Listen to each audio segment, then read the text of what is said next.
that. So it is possible to generalize within these three pillars, and sometimes policymakers almost use it like a checklist. But I want to go deeper than that. I want to talk about why economic, environmental, and social cultural pillars are pillars of sustainability, and also how best to understand them ourselves and become fluent in them. But I'm going to change the pillars model for a three-legged stool, because I think that's really obvious. If you think about it as a three-legged stool, it's obvious if one of those pillars is weak, the thing's going to fall over. It will not be sustainable anymore if you don't have all three legs. So, and it'll wobble if one of the legs is incomplete. So the three-legged stool is a much better metaphor for me. I want to emphasize that we are talking about survival and sustainability.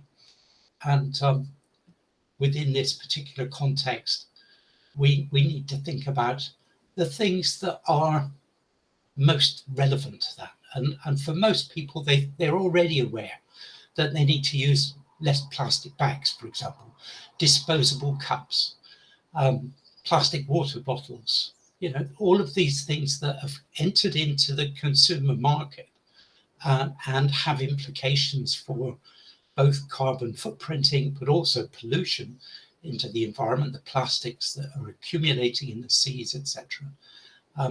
All of these products are deemed unsustainable. And they're the thing that most people think of first.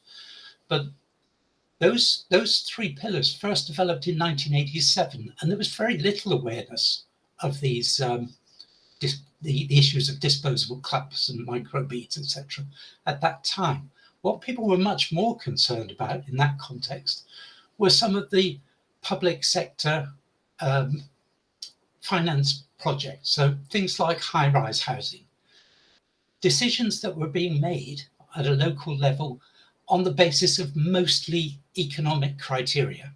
This is the cheapest and most economic way of housing people in inner cities. The problem was that it destroys the environment, and also it's socioculturally inappropriate in many cases. People who lived in these high-rise buildings that were put up in the 60s and 1970s in many cities increased the crime rates locally. There was less opportunities for children to get into the environment to play. So it had educational implications as well. Health,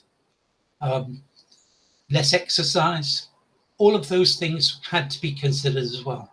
So for Brundtland and the policymakers that came up with these three pillars originally, they were thinking of things like that. They were thinking about road systems. They were thinking about the development of public transport systems, etc. And I think in Taiwan, you'll be able to think of your own examples of projects that seemed inappropriate. One of our favorite ones is the Millennium Dome. The government spent £789 million building this Millennium Dome for the Millennium change. And they ended up selling it for £1 because it was of no practical purpose. Nobody wanted to actually go to an exhibition on the South Bank. The government had no socioeconomic research that it was founded on. They hadn't really thought through the environmental implications of it, and it wasn't economic either. So a sustainable approach to developing these big projects needed to be done. The live issue we have at the moment is a high-speed train link, which again is a huge amount of public finance, taxpayers' money that will go into creating a train that will take an hour off the time it takes to go from Manchester to London across England. But who does that? It's only business people or politicians who actually take those trains. Most of us travel much shorter distances and need better public transport locally. But the decision is being made purely for a limited number of reasons. The three pillars are not being taken into consideration. So that's the way it started in terms of big public sector projects.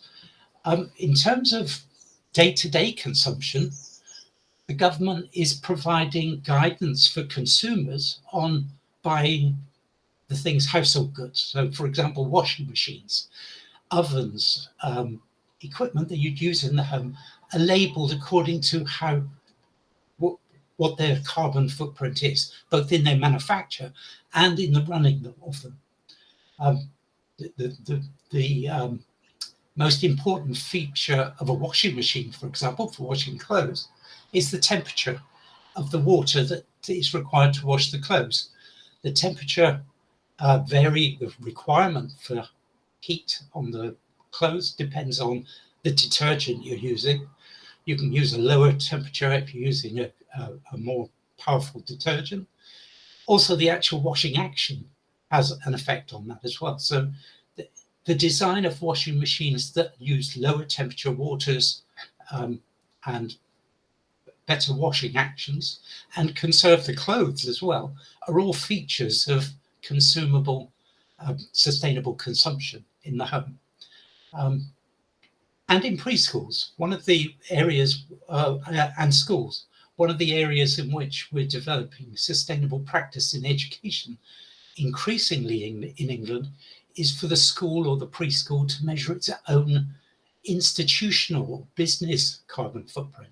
So it's looking at what it purchases in terms of consumables and also the equipment, etc., that it buys in, transportation it uses, how people travel into the school and away from the school to their homes. All of that featured in to actually account for the carbon footprint of the institution. One of our local preschools chains, this is 32 nurseries in the south of England, have just introduced bamboo toothbrushes for all the children. They were using plastic ones before. They decided that it was more sustainable to use renewable material, bamboo instead. Most preschools, most nurseries in England used to use disposable nappies, and increasingly they're getting better washing machines and they're using more eco-friendly nappies for babies in the nurseries. And there's a campaign happening at the moment in our preschools to increase the use in homes and in preschools of alternatives to disposable nappies.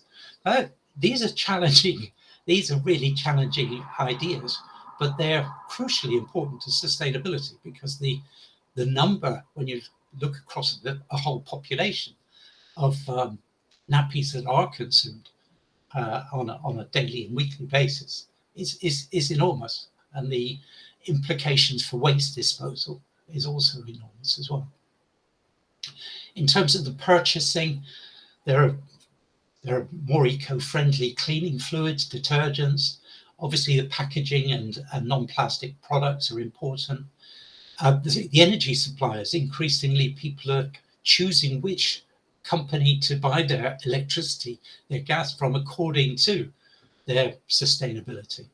So all of these issues are becoming much more citizen friendly, and campaigns are happening to increase this. In probably the most important one in as far as the children are concerned in preschools and schools is that we've got many schools and preschools growing their own food. So for lunch and for snacks during the school day, the children are actually producing food that they're seeing right from the seed right to the table, to the plate. So they're seeing the whole process of production, and they're also more sustainable. No transportation costs or carbon impact from that as well.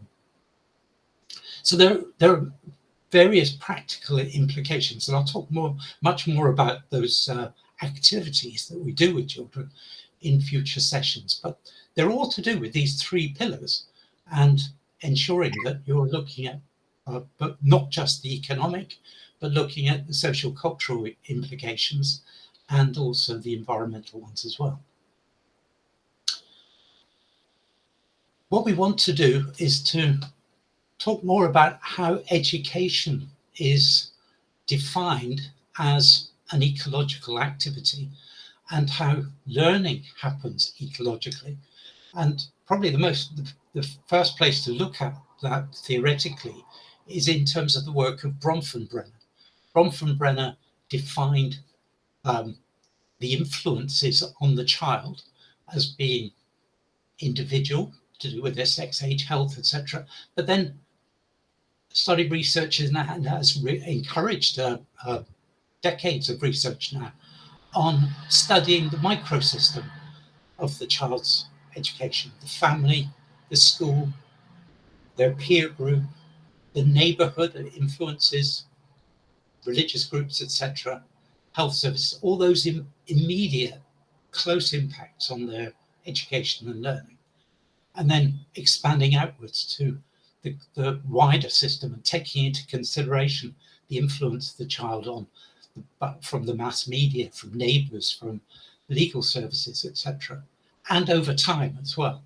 So looking at ecologically, looking at the place of the child within a social and cultural milieu and the influences upon them, which are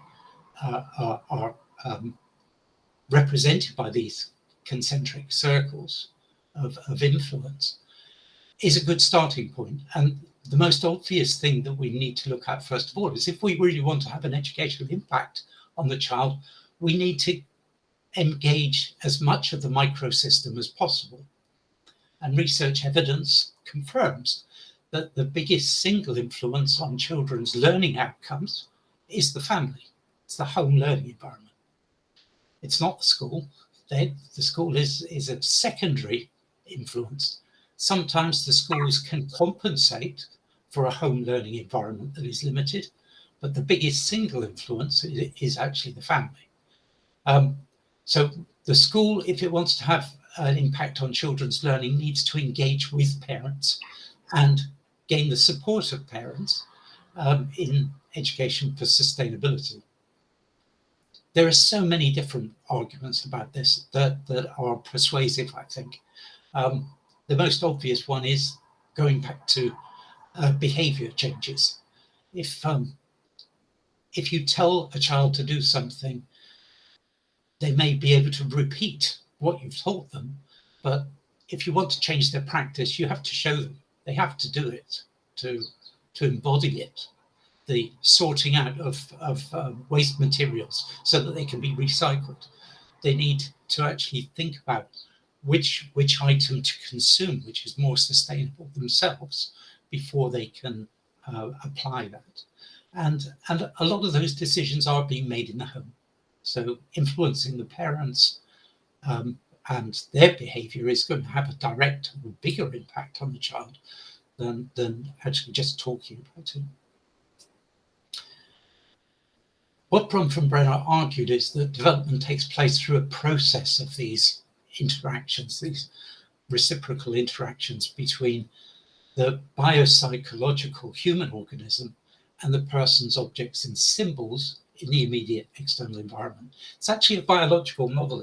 It's an ecological model. It's also a model of adaptation to the cultural environment. That's what's being described here. And the key areas that informs our understanding of sustainability education is the crucial importance of parent partnerships, solidarity, actually talking from the same hymn book, as often an English phrase that's used, but to actually have the same messages going to the children from different contexts, and the notion of citizenship. There's an African aphorism that is commonly heard: it takes a village to raise a child. And I think that, in a sentence, captures what Bronfenbrenner is talking about here. It takes everybody talking together to really change the way children think and understand life. So going back to our three pillars, if we start thinking about those in terms of biology and adaptation, then we're talking about the interdependence of the economy, social, cultural environment, on the individual organism. And social cultural is environmental. If you think about it, it's another aspect to the environment. You've got the concrete environment, the trees, the mountains, the oceans that surround us. But you also have a social cultural environment that the child is embedded within, the family, the local population, etc. When we first studied this with teachers, we found that teachers really knew quite a lot about the environment already, especially the teachers of very young children. They tended to see it as very important to early childhood education. They also knew quite a lot about socio-cultural aspects of education and how important it was for children to learn empathy, for example, and to be considerate towards other children and grow up to respect difference. The area that most teachers were less confident about or understood very well was economics. And I think that's what we need to focus on more than anything else, economic literacy in sustainability. And we can do it through the biological perspective. We're talking here that survival depends on these three things, these three areas, the environment, the cultural context, and economy. So environment's obvious, isn't it? The environmental niche that we live in. You know, primitive human societies lived near the sea because they had a food source, which was fish, that they could capture and consume. That was their environmental niche.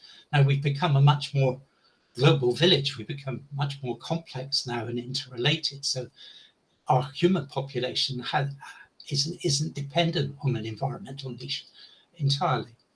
But we still have socio-cultural niches. And in order to survive, we have to think very carefully about the environmental features that are available to us. We also need to think very carefully about socio-cultural environment. So how we cooperate and compete with others in society.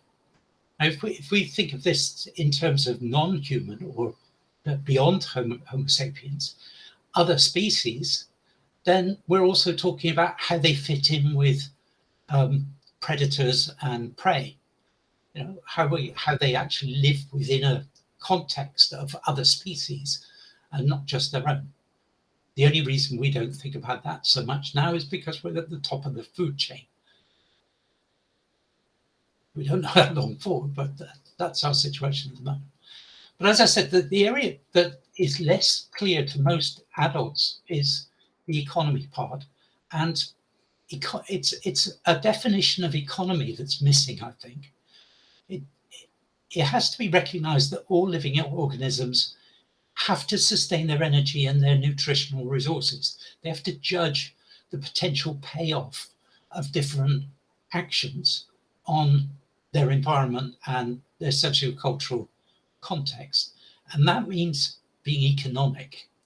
So the key to understanding economy in terms of adaptation is to use the word economic rather than economy. Most adults in the UK, if you ask them about economy, they think immediately of the gross national product.